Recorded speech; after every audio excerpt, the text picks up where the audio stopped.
Good evening. My name is Colonel Rob Howe. I'm the commander of the 47th CASH, America's CASH. This is Sergeant Major Jason Holcomb, who is our Command Sergeant Major. We're going to give you a quick tour of where we are at really our setup day 2, and just kind of give you an overview of where we are in support of the CSTX Global Medic 17 operation. So if you want to come on in, we'll come into our emergency room. So just like any patient that arrives here on an emergency mission or otherwise, they would likely enter in on an urgent patient through our emergency medical section. This team will have up to 6 beds once we're fully established, and they're really the reception committee for any of the patients that we may have. Our hospital's set up with a 32-bed design for this exercise, and a hospital that was provided to us in part from our organic T&E equipment, as well as equipment provided by the RTS Med, a regional training site Med, here at Camp Parks. So welcome to TAA Bob. This is America's CASH, and this is what we're doing right now. You know, one of the highlights of this exercise is the ability for us as an active duty unit out of Joint Base Lewis-McChord to operate with our total force partners. 331st Minimal Care Detachment out of Florida has deployed 38 soldiers to us, and they've integrated with our team, and I'll tell you the level of expertise that these professionals exhibit day in and day out is very impressive. They get to do the clinical piece for their day jobs, where we often have to seek opportunities through Madigan Army Medical Center or other opportunities. So it's great to have a team like this attached to us for this exercise. We wouldn't have that opportunity in other locations. So part of why we appreciate this exercise is to be able to learn from them and maybe teach them some of the field craft that we pick up along the way as a tactical deployable hospital. All right, keep moving. Thank you, ladies. Okay, as you follow us through, as we come through our main corridor, we can branch off into some of our ancillary care sections. We'll go ahead and show you X-ray, which is currently setting up. As soon as we get our X-ray capability up for our mission, then we'll be considered Role 2, fully ready to receive our first patients. We're currently standing in our X-ray ISO shelter. We brought this piece of equipment from home station. It's a work in progress, and we're building it now as we speak.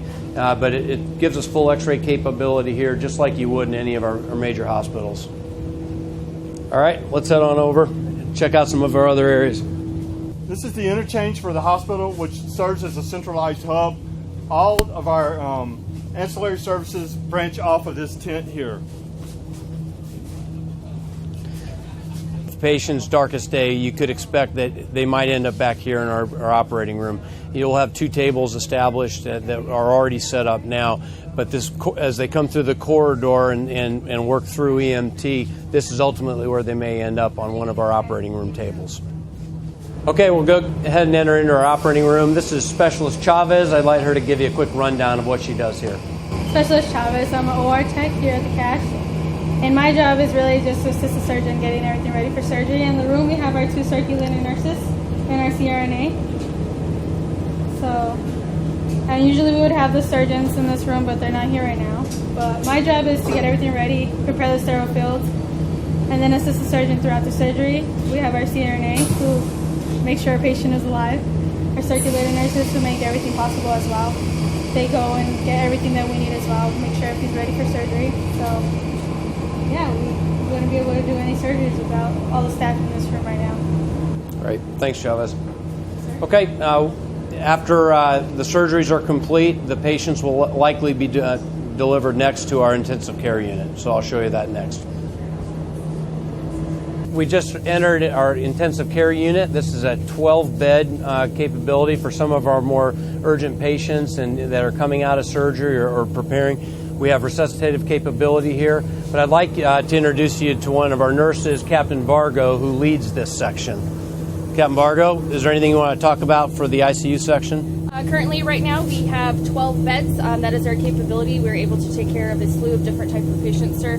Currently, we do have our ventilators set up and our suction canisters along with our ProPaks. We also have emergency life-saving equipment here, and we have the ability to make a quick exit to the OR if needed. And through our mass COL as well, we have different routes that go through, but our capabilities, we are ready to go. Awesome. Thank you. Yes, sir. You know, one of the benefits of this exercise that we experienced last year was our ability to work with our coalition partners, and so this is a tremendous opportunity for us to prepare for future operations in support of CENTCOM. One of our partners that we've recently acquired from the Canadian Army is Captain Mainville, and we have 4 Canadians working with us on this mission, directly integrated into the hospital. We also have 10 clinical providers from the Kingdom of Saudi Arabia that have joined this mission. So what an opportunity to see how they do business. We can share our ideas with them, and they obviously contribute. So Captain Mainville was out here putting up tents with all the rest of our soldiers last night, and enjoying the heat as he came down to the south from Canada, and we're very happy to have him be a part of our team. All right. Hey, thanks for visiting 47th Combat Support Hospital out of Joint Base Lewis-McChord, Washington, and 1st Corps. We're part of the 62nd Medical Brigade, and we're referred to as America's Cash. It's just a brief trip through our 32-bed facility as we are currently in preparation for CSTX Global Medic 17, a large-scale total force integration, joint coalition, and U.S. forces coming together to build relationship and partnerships and foster some understanding with some of our fellow providers. So we appreciate you coming through for a visit.